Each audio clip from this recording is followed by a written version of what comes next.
রাজবাড়ী সদর উপজেলার রামকান্তপুর ইউনিয়নের তাঁতিপাড়া গ্রামের মোহাম্মদ আবুল কাশেমের মেয়ে মোসাম্মদ সাদিয়া ইসলাম সাথী এক সন্তানের জননী এবং দীর্ঘ 18 বছর সংসার জীবন পার করা এক মাদ্রাসা শিক্ষকের স্ত্রী পরকীয়ার টানে ইসলাম ধর্ম ত্যাগ করে হিন্দু ধর্ম গ্রহণ করেন।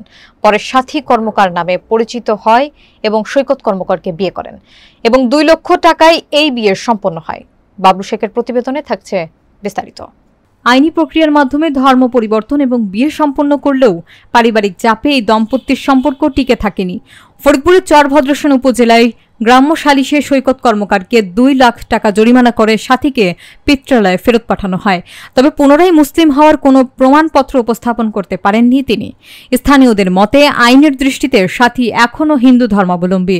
সম্প্রতি গুঞ্জন উঠেছে তিনি হয়তো আর আগের স্বামীর কাছে ফিরে যেতে ইচ্ছুক। বিষয়টি নিয়ে এলাকায় নানা আলোচনা সমালোচনা সৃষ্টি হয়েছে।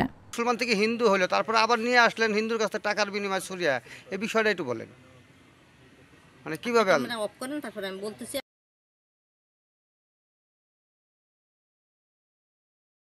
হিন্দু ধর্মীয় এক ছেলের সাথে সম্পর্ক করে পরক্রিয়া করার পরে মুসলিম ধর্ম মানে ত্যাগ করে হিন্দু ধর্ম গ্রহণ করছে। সে এভিডেভিটের মাধ্যমে মেয়ে হিন্দু হয়েছে, তো তার নাম ছিল সাদিয়া ইসলাম সাথী, কিন্তু ওইখানে এভিডেভিটের মধ্যে দেখতেছি তার নাম হয়েছে সাথী কর্মকার, তার মানে হিন্দু হয়েছে আর কি। আর একটা মেয়ের ক্ষতিপূরণ বাবদ তারাই 2 লক্ষ টাকা দিছে। আইনত হিন্দু। আমি ভালোবাসছি, সম্পর্ক করছি, আমি ভালো থাকার জন্য এখানে গেছি। পারিবারিক চাপে আমি চলে আসতে বাধ্য হয়েছি। ধর্ম ত্যাগ করলেন কিভাবে আপনি? এভিডেভিটের মাধ্যমে। কাকে বিয়ে করছিলেন? সৈকত কর্মকার। ক্ষতিপূরণ কত টাকা আনলেন? 2 লক্ষ টাকা নেওয়া হয়েছে। এই ব্যাপারে আমি কোনো কথা বলি নাই, আমাকে কোনো কথা বলতে দেওয়া হয় নাই, বা আমার মতামত এখানে চাইও নাই এই ব্যাপারে। এটা সম্পূর্ণ গার্জিয়ান এবং ওইখানে